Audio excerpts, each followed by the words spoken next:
put all of your clients on a page and just keep narrowing it down. Narrow it down by the clients you love to work with. Narrow it down by the clients that you got the best results for.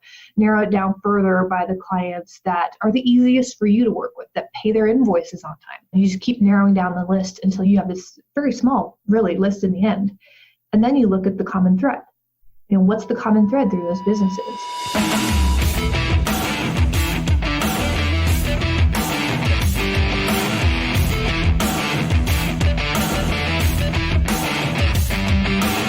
Welcome to episode 4 of season 7 of Live in the Feast. I'm Jason, aka Rez, helping you grow your business by having a conversation with someone who's been there, had success, and built the business designed around the life that they want to live.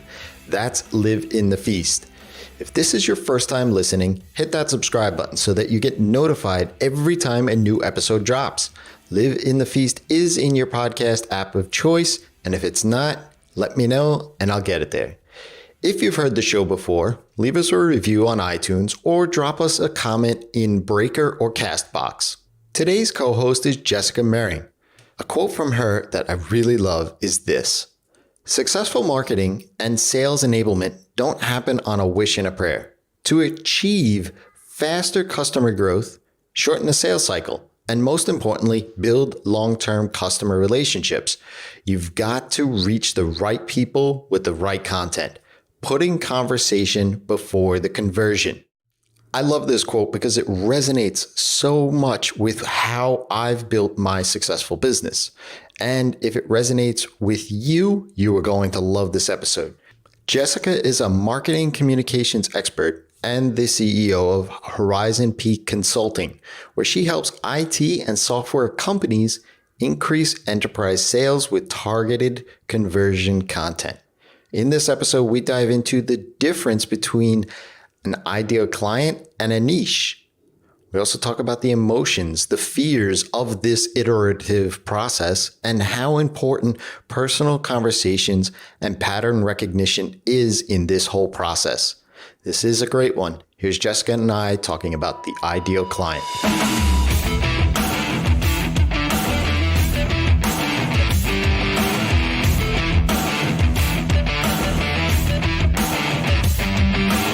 Hey Feasters, welcome to another episode of Live in the Feast. I am super excited to have Jessica here with us. Welcome, Jessica. Thank you so much for having me. I'm really excited to talk about this topic today. Yes, me too. And I think it's going to, just from looking around what you talk about all the time, I know where this is going to go. And so I'm super excited for this. But before we get into it a little bit, can you share with us who your ideal client is?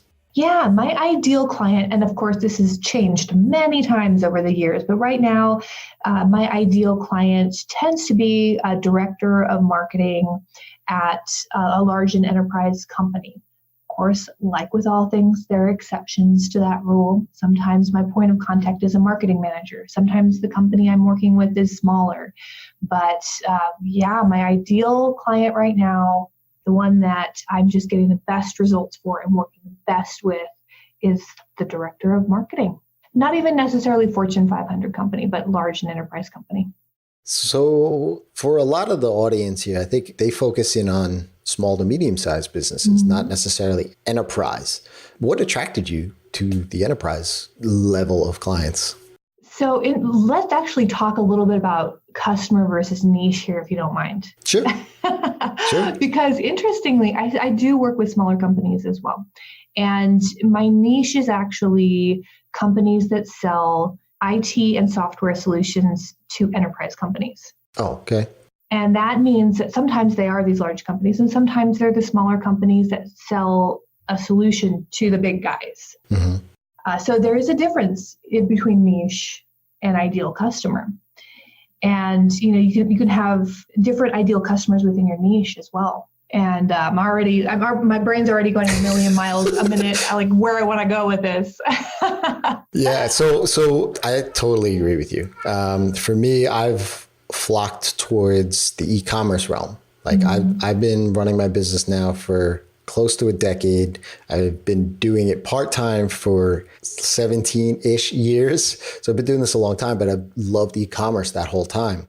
And so e-commerce is a big topic, right? It's a big, broad niche, if you will, but it's big. And so I've sort of settled in on a specific type of client that I work with well, that I know that I could succeed with and help them grow and so on and so forth. So I'd love to be able to hear your thoughts around that specifically, meaning how did you come across your ideal client that actually sells to you're like a B2B2B essentially, right? So how did you come across that? How did you figure that out? Yeah. And like I said, this has changed many times over the years. And I think that your ideal customer should change as you grow, as your value changes and grows. This was really full circle for me. I started out in corporate right out of college. I was working for Compact Computer Corporation. Nice. That tells you how long I've been doing this. Yeah. And, I started out in the corporate world doing content management and working alongside the developers and writing product copy and online merchandising content, banner ads, all of that stuff. I was really immersed in marketing, but in a corporate kind of environment. Was very comfortable with that because that's where I cut my teeth.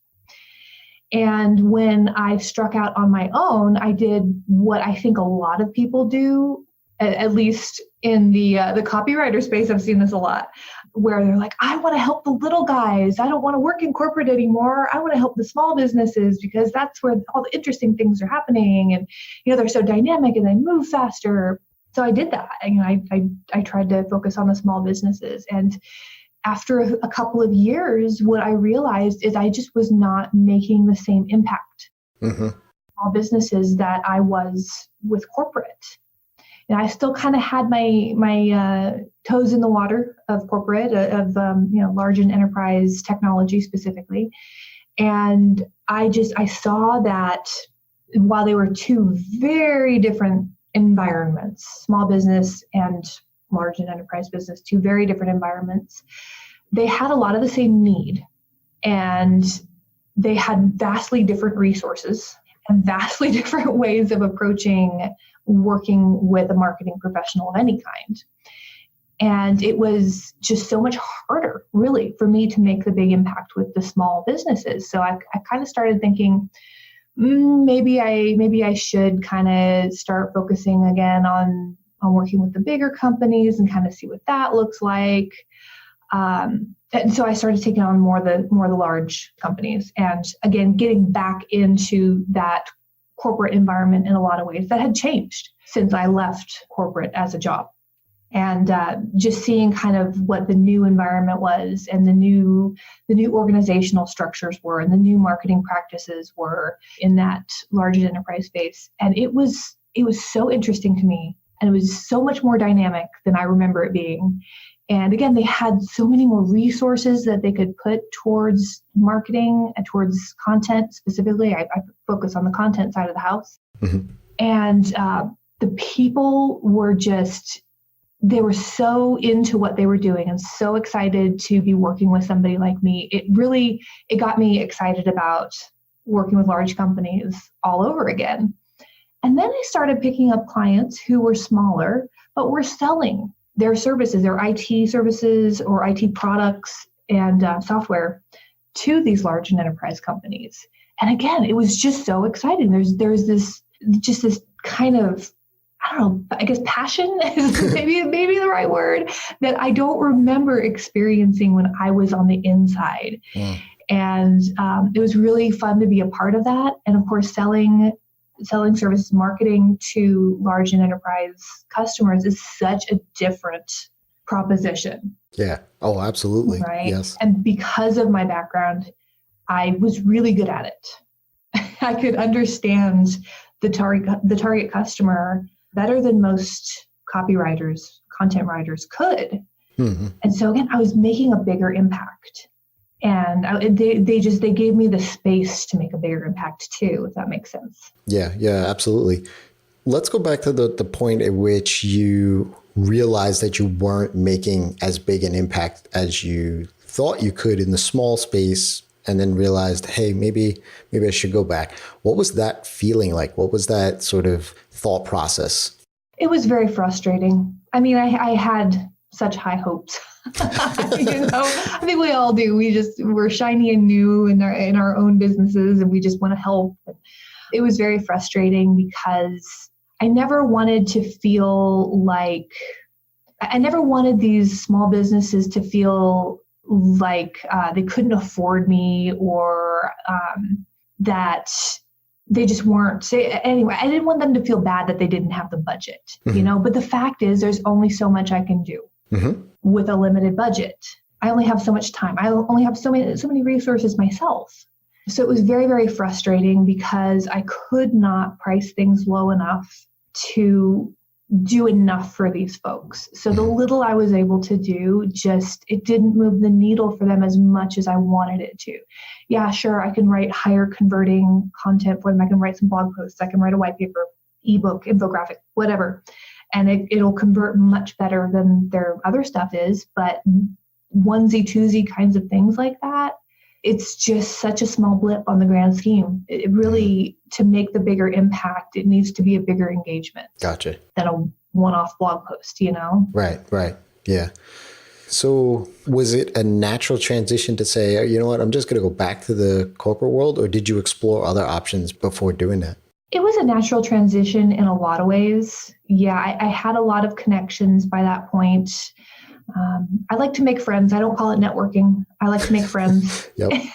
Wherever I go, I like to make friends. I'm really good at staying in touch with people, and just because I genuinely like to get to know people. So I had a lot of folks that I could reach out to in the corporate space, in the large and enterprise space, and again, the smaller companies now selling to these large companies. So it was a very easy place for me to kind of start shifting to. And again, I love being in the technology space too, working with IT and software solution providers. I'm really, really jazzed about that kind of stuff, which I know is crazy, especially for a non-technician. I mean, my college degree is in history. I'm like as non-tech as you can get. But because I grew up in that space, I can understand a lot of the technology better than most, I think, and I can speak the language. And it's just a really, really fun space to me. So yeah, part of it was a natural transition, but not to say that there weren't steps I had to take along the way. And if you'll indulge me to kind of get a little bit deeper into some of the steps. Yeah, absolutely. Yeah, cool. That's what my next question was, if you didn't go there. Yeah, so I had a really good mix of clients. This is about 2.5 years ago. I had a really good mix of clients. I'd say half of them large companies, half of them smaller, pretty well-funded, really startups, though, that were selling to the bigger companies. Well, actually, no, at that point, it was a lot of smaller businesses that were selling to other smaller businesses. I hadn't even gotten that far 2.5 years ago. And things just took a nosedive. I mean, that's all I can say, is that all of a sudden, things started going south for my business. Clients were drying up. They were coming to the end of their contract and not renewing. Clients that had come to me pretty regularly for projects over the years had stopped coming around and weren't responding when I reached out. I'm good with the follow-ups, but they weren't responding. The new clients I was getting on the phone were pushing back on my price, which I'm not cheap, but I'm not the highest price game in town either. And so that was really shocking. And they were also comparing me to folks that they were finding on Upwork. I mean, I was actually having these calls where they were saying, well, this guy that we found on Upwork can do that for, a quarter of what you're saying you can do that for. And I'm like, I don't know what to say to that, because you get what you pay for. I have massive experience over this guy. I'm literally known in this space for the quality of the content that I produce. If you want to go with the cheaper guy, have fun with that. Right. But so I was having these really bizarre conversations. I felt like I'd done a really good job of establishing my value up to that point. And all of a sudden, the conversations were going like that. And it was so weird. And I was like, okay, something has changed. Something has changed in my market space I need to look at this. I need to figure this out. I need to solve this problem because my business is not going to survive this. Mm-hmm. And it was really, really scary because, I luckily had savings. I think as a business owner, it's a good thing to have savings. Yes, absolutely. And I was living on savings for a couple of months there, and it was really, really terrifying. And again, I'm just sitting with this. I'm trying to figure it out. I see that the copywriting space is really getting inundated by a lot of newbies claiming that their specialty is SaaS, software as a service. And somehow I was getting lumped in with that. And a friend of mine recommended that I look into a business coach. His name is Matthew Pollard. And I looked at his stuff. I thought, well, this guy has some interesting things to say. I'll get on a call with him. So I had a consult call, and he's a very good salesman, and he's very, very good at what he does. And by the end of that call, I'd given him my credit card number, even though, like I said, things were not going good at that point, but it felt like an investment I should make. So I did, and I started going through his program, the Rapid Growth Academy. And one of the very first exercises in that was this, it was a finding your niche exercise. And at the time I was like, I know what my niche is. I don't need this. But I was starting to feel a little desperate, not going to lie. And I thought, okay, I'm just going to do this because what do I have to lose? And his version of this exercise was a little different. He kind of had you put all of your clients on a page and just keep narrowing it down. Narrow it down by the clients you love to work with. Narrow it down by the clients, narrow that list down by the clients that you got the best results for. Narrow it down further by the clients that are the easiest for you to work with, that pay their invoices on time. Narrow it down again to the clients that pay the best too. And you just keep narrowing down the list until you have this very small, really, list in the end. And then you look at the common thread. What's the common thread through those businesses? And it dawned on me really, really quickly. Oh my gosh, all of these businesses are selling enterprise IT and or software, but specifically selling IT or software to large companies. It's like, oh my gosh, okay, well, that's narrower. Right. Yeah. That's a lot narrower. So I planted my flag. I changed my website to talk specifically to companies that are focused on enterprise sales. And I had, luckily tons of experience in that, right? And as soon as I started talking about that, things started turning around. And I started picking up clients again, and the conversations were better again. And then through that process, I was able to start seeing a pattern in the types of people that I was talking to.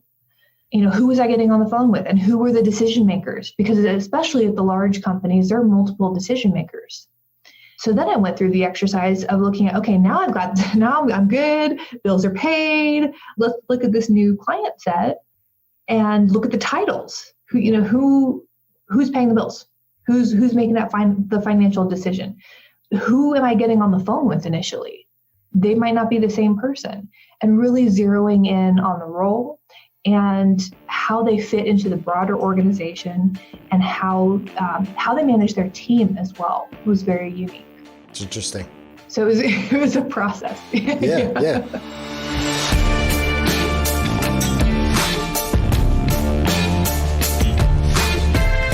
As you can plainly hear, the process of defining your ideal client is just that, a process.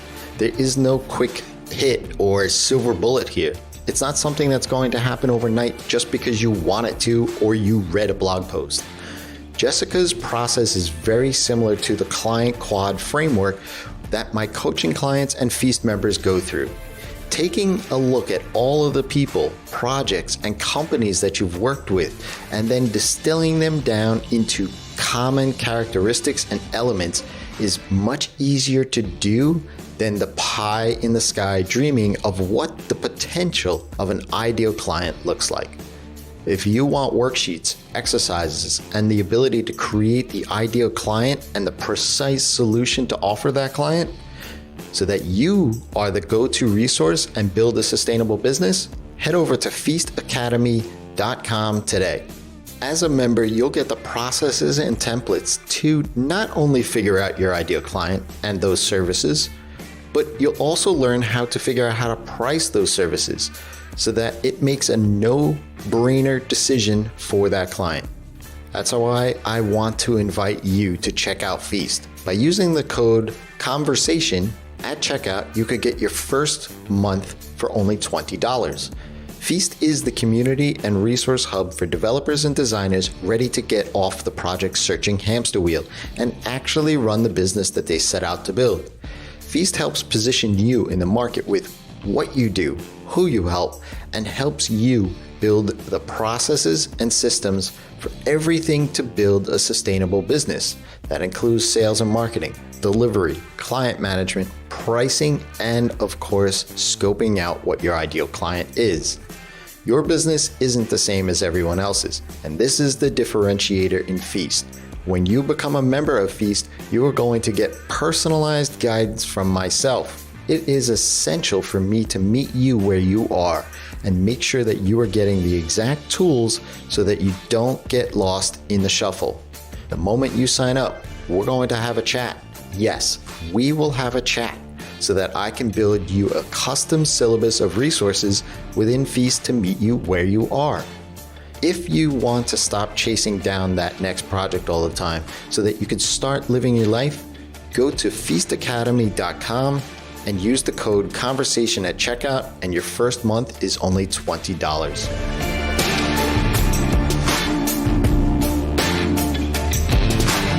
It's funny. I think you said his name is Matthew, right? Mm-hmm. Yeah, I haven't heard of him. And as you started describing it, it's something similar that I went through myself when I hit essentially burnout. Was very much a generalist developer, doing lots of different e-commerce projects, but I was doing Ruby on Rails and Java and all sorts of different technology stacks and things of that nature. And it was my second time going full time for myself. And I was like, maybe this thing that I've thought about since I was a teenager is not a realistic thing for me at all. Mm-hmm. And I had just proposed to my girlfriend at the time, literally a month before. I was burnt out, didn't sleep, working 16 to 18-hour days. And I was like, maybe I just need to go back and sit in a cube somewhere. Like, maybe this just isn't for me. So I had a conversation with her, and she kind of gave me the kick in the butt and said, well, I know that that's not what you want. And so you definitely know that, and so on and so forth. And while she's the rock, she wants the plan. She wants the, like, for me, I couldn't put her and our lives together in that up and down roller coaster that I knew was going to happen. Right. And so, like you were saying, like, you know, things were drying up and things. And what I wound up doing was essentially an exercise that was similar to that. And what I help my coaching clients with now, I call it the client quad, where I basically have them fold up a piece of paper into quadrants and list out all the clients that you like to work with and list out all the clients that you don't like to work with and the projects and things like that, and then find the common threads. And what happens is, after that exercise, you have this sort of red light, green light thing where you can start to look at all of the things that you don't like, the common threads, and put that aside. When I did this, I actually had that list on my monitor so that when I was on calls, like Skype calls at the time, like this was front and center. Like if any of those things started ticking the boxes, okay, well, this is not a good fit. But on the other side, you had this sort of common thread. Like I started to see a pattern. And much like you, I have done that a few different times to further niche down or figure out who my ideal client is. What type of person are they? What type of role are they in the business? What type of business do they have, like size-wise, what they stand for, and so on and so forth. And so it's awesome to hear you take that same exercise and almost recycle it to further your path and such. Was this the only sort of exercise that you did, or did you explore other ways to try to hone down on this, on your ideal client? Well, I got to say first, I love that you have a red light list as part of your process. I think that is so important, and something that it's similar to what I coach copywriters, like the newer copywriters, especially. Every once in a while, I'll get into that position to give advice. And I tell them, don't ever put a project in your portfolio that you did for a client you dislike. Absolutely. Yep. Because like attracts like. Mm-hmm. Does not matter your belief system. That is the truth. Yep.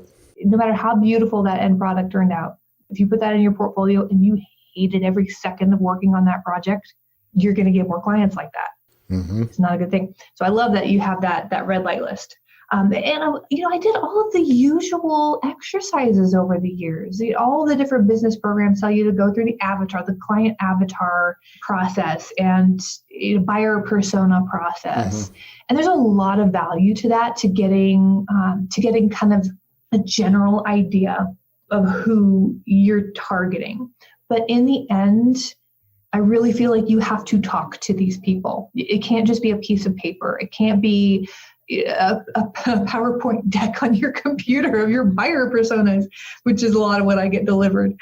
You have to actually talk to these people to get to know who they are and what keeps them up at night beyond what's on the paper in front of you. Mm-hmm.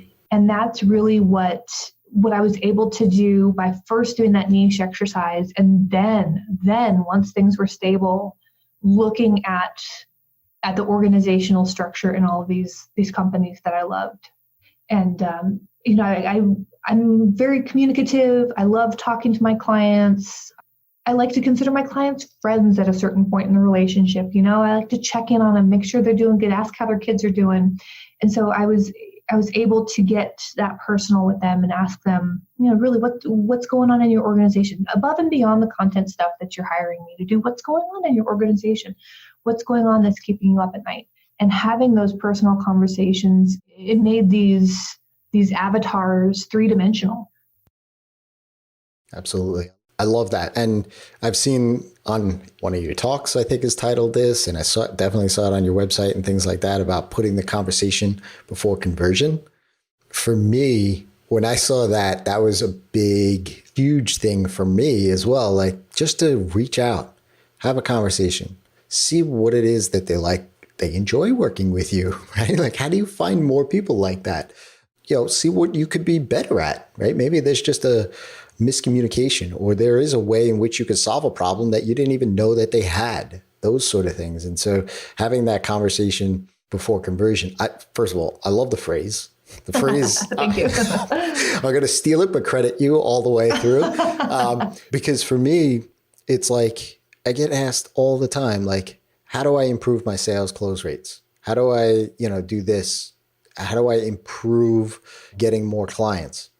Stop having a conversation with me and asking me this question, and go have a conversation with a lead or a client or Amen. Somebody like that. Like, stop talking. Stop. Stop.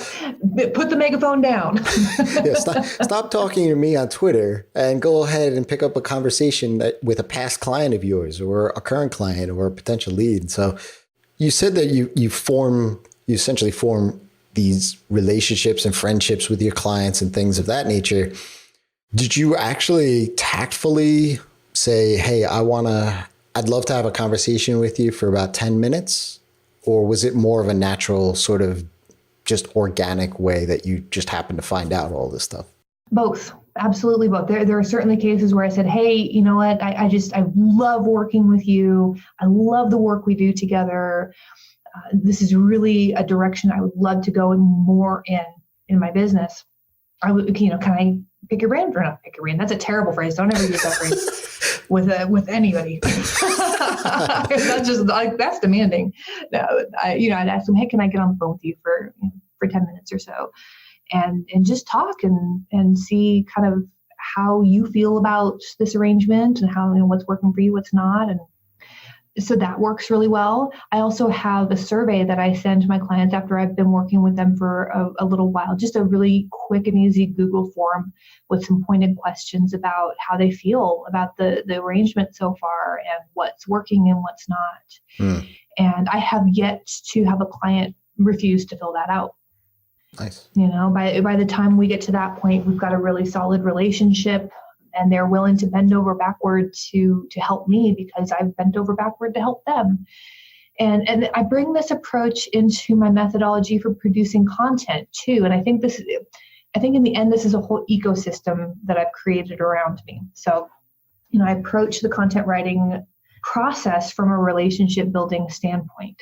So when I talk to these clients, especially when they're new to me and I'm kind of telling them what my philosophy is and my processes are, my goal is to build the relationship between your company and your customers. Every single thing I do for you should build relationship. If it's not building a relationship, I'm not doing my job. And so that's really where I start out these client engagements, is from this relationship building standpoint. So I think that transitioning to, now I have a relationship with the client is a very easy transition because they know that relationship building is a cornerstone of everything I do. So I think that's helped. Yeah, it's like a sort of a meta thing that you have going on, right? Like this inception, like totally, yeah. Because I get a little bit of that too, because what I help my clients with is more of the on-site personalization, learning about the subscribers in the email list so that then we can convert people more and quicker on the front end of things. And, just even in and of itself, my clients have told me, you did this to me, didn't you? I said, well, I didn't do anything to you. It's just you sent certain signals and I was able to read that. And this is the solution that I can provide. And so I think 100% right. It's an ecosystem. It's a way in which your business runs and how you serve both your business, yourself, but also your clients and their customers and things of that nature. It's awesome to hear somebody else talk about some of the things. Like, I'm like, oh, stop talking to me, go talk to your clients. And some of these other things that you're mentioning, for me, I'm like jumping up and down inside and all this and that. But it truly is. It's like that point at which where you were struggling and you're like, oh, okay, I'm sure much like myself, there was some self-doubt there and maybe I shouldn't be doing this sort of thing. But then it was like, okay, well, let me figure this out. Like there's that point at which I feel that you said, I need to reflect a little bit. Where am I good? What is my sweet spot? What can I leverage maybe in my past, but also learn about moving forward? Because you saw that kind of shift in the marketplace and things weren't working as the way they were. How can, sharing a piece of advice, how can somebody key in on that? Or is it just an instinctual sort of thing that there might be a shift in the market or things aren't as what they used to be or seem to be? I think there are red flags to look for. I think that almost everybody has some instinct when things are starting to not go in a good direction. And you just need to pay attention to that. I think it's easy to just keep chugging along and ignore red flags because you just got to get the work done.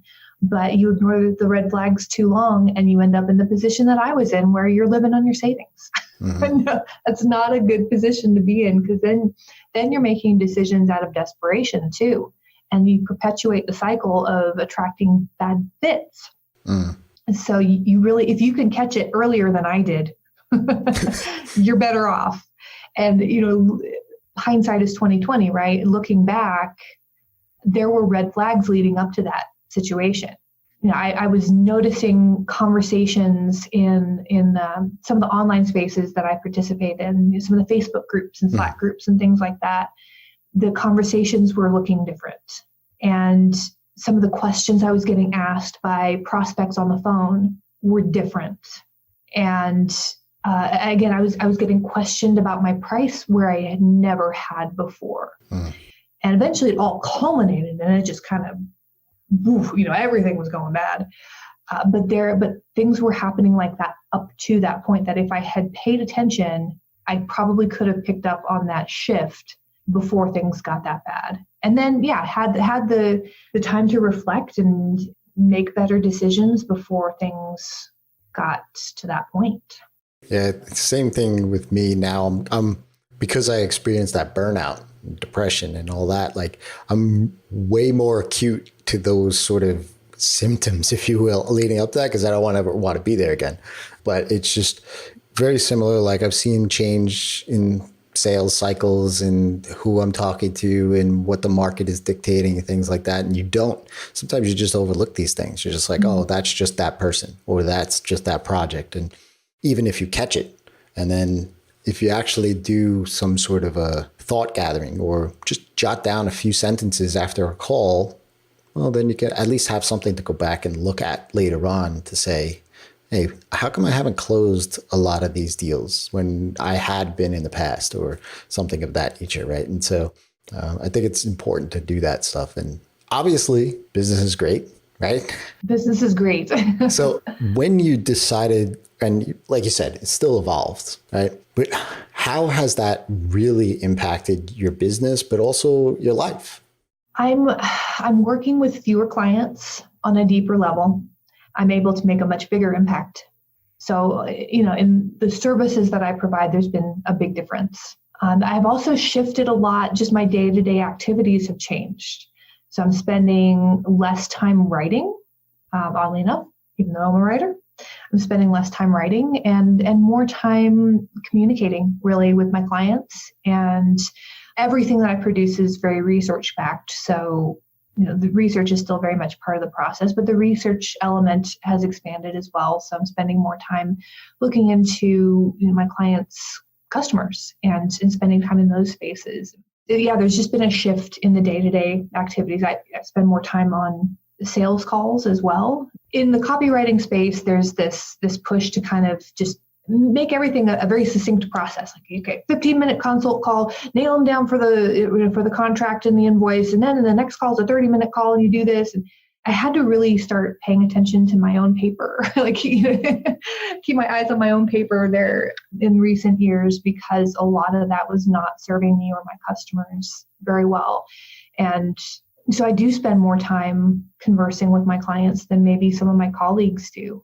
And that can be emails, I try to keep it to emails and scheduled Zoom chats. Mm-hmm. But I really don't converse over Slack or text message, anything like that. I do have boundaries. Yes. Yeah.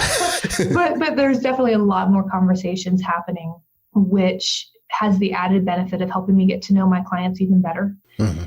and being of so much more value to them, and just being in the position to help them more. There's more opportunities for me because I'm so much more plugged in.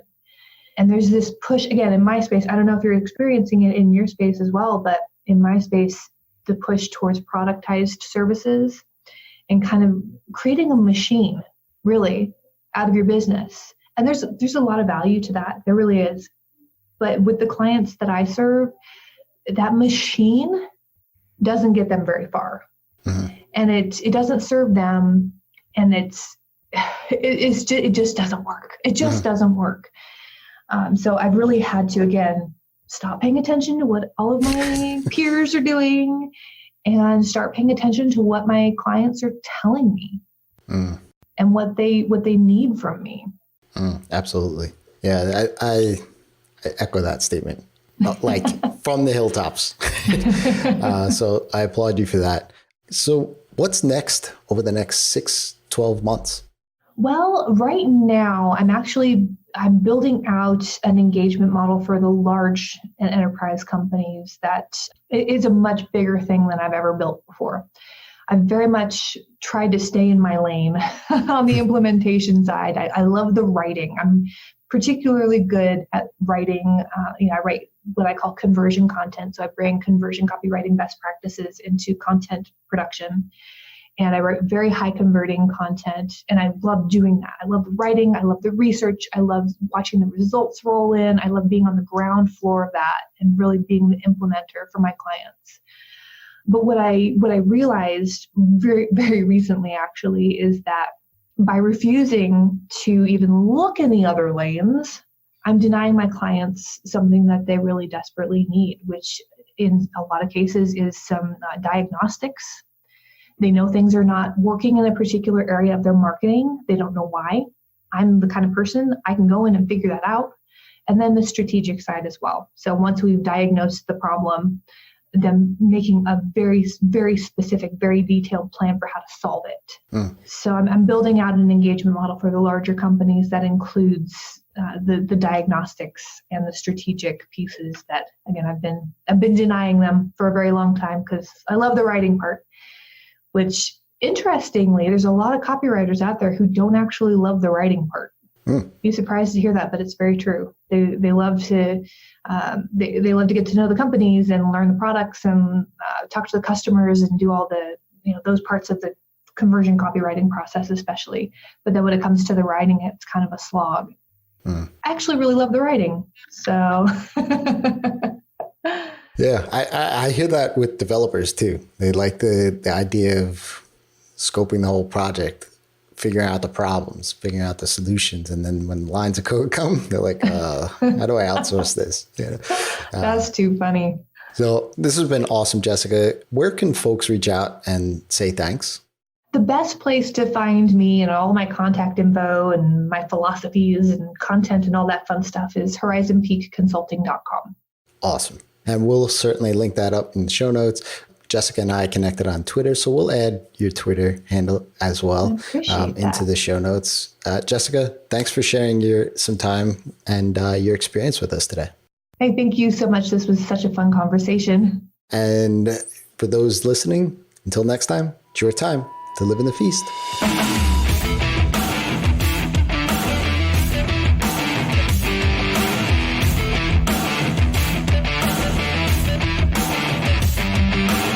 If you enjoyed today's episode, I can speak for both Jessica and myself by saying that we'd love to hear the one takeaway that you got from this episode. It's really super simple. In the podcast app of your choice, presumably this one that you are using right now, drop in a comment or a review, or go ahead and share it in a tweet and tag me @Rez, and that's with 3 Z's. I'll be happy to share it with Jessica. Don't forget also to hit that subscribe button so that you'll be the first to listen in next week when we'll be back with Clie Moore. Clie is a writer who specializes in blog content for e-commerce platform, and we'll be diving into how she's transformed her business through her ideal client. Until next time, it's your time to live in the feast.